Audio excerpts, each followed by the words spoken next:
Hi, writers. Welcome back to writing. Do you remember back to the very first day when we read Owl Moon and we were thinking about how writers like Jane Yolen got their ideas and then wrote their stories? Well, I've been reading your stories and I've been so impressed with how you have chosen moments that really matter to you. I've read stories about getting your first pet at PetSmart. I've read stories about being nervous at your first swim team practice, about being scared of going off the diving board. I've read stories about finding that perfect stuffed animal at a garage sale, or building a fort with your brother and sister, or a pillow tower. You have done a remarkable job capturing moments that really matter to you. And as I was reading your small moments over the weekend, I glanced up and saw a couple books on my bookshelf. Let me share those books with you. Have you ever read The Bad Guys? Exactly. It's a popular book right now. It's a kind of book that was written to make us laugh. I would call it a funny book.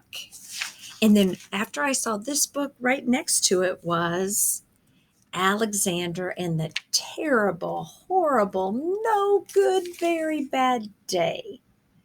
This is a more serious book. Reading it, I worried for the main character. This kind of story would be considered an oh no story. These two books made me think of my own book that I was writing, and it made me think of the books you're writing too. It made me think, what kind of book am I trying to write?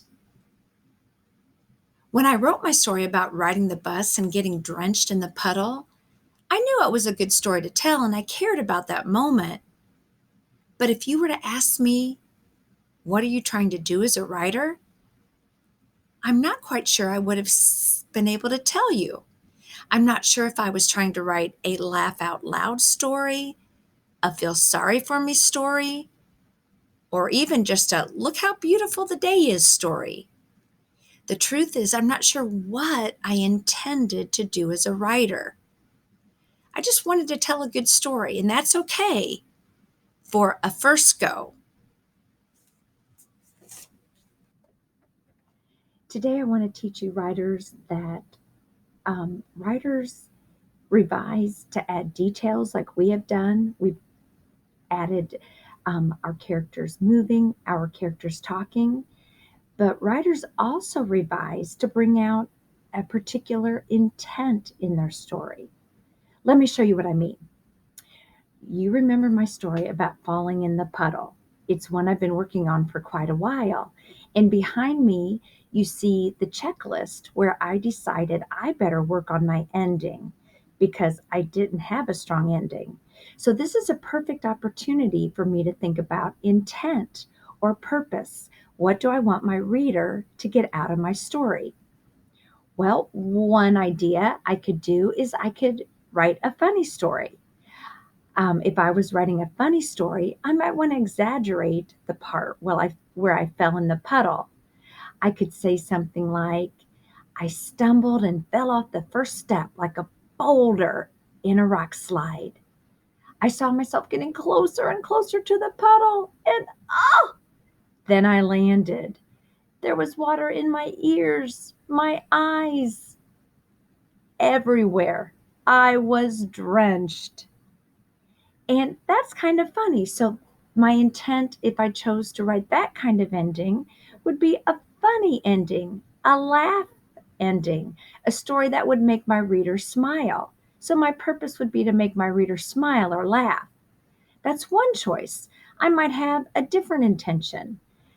As I mentioned in my story, I really loved that day because it was such a beautiful morning after the rain stopped. It made the puddles sparkle and the buildings were glimmering and shining. So I might instead choose to make my story intention be that I was in a beautiful place. And my ending might sound something like this. After I landed in the puddle, I looked up.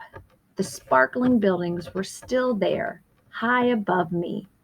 Rays of sunlight danced across them. The sky had patches of blue. My intent in this ending would be just to enjoy the moment, be happy that I was in a beautiful place.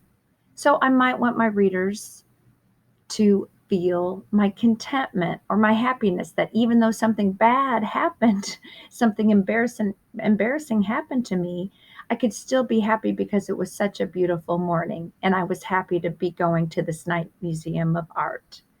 So that's another idea for an ending. I could also possibly think about with this particular story of doing an feel sorry for me kind of ending. For example, talking about how I was on the bus and it was so crowded and smelly. And then I landed in the big puddle and was soaked everywhere. And then I had to go into this night museum of art, which was air conditioned. And because I was wet, I was going to get so cold. So, do you see the choices you have as a writer? You can guide your reader to feel a certain way based on what you do in your writing. I just modeled for you 3 different intentions that I could have in my ending, which I want to make better. I could make my reader laugh and make it an LOL, silly kind of story, funny with me getting drenched and soaked. I could make it a happy, content, it's a beautiful day story by focusing on the buildings and the fact that I was happy to be teaching at this night museum. Or I could make it maybe a feel sorry for me, I've had a rotten kind of day, like Alexander and the terrible, horrible, no good, very bad day. What's exciting about being a writer is you get to choose. You get to choose the intent of your story and how you want your reader to feel.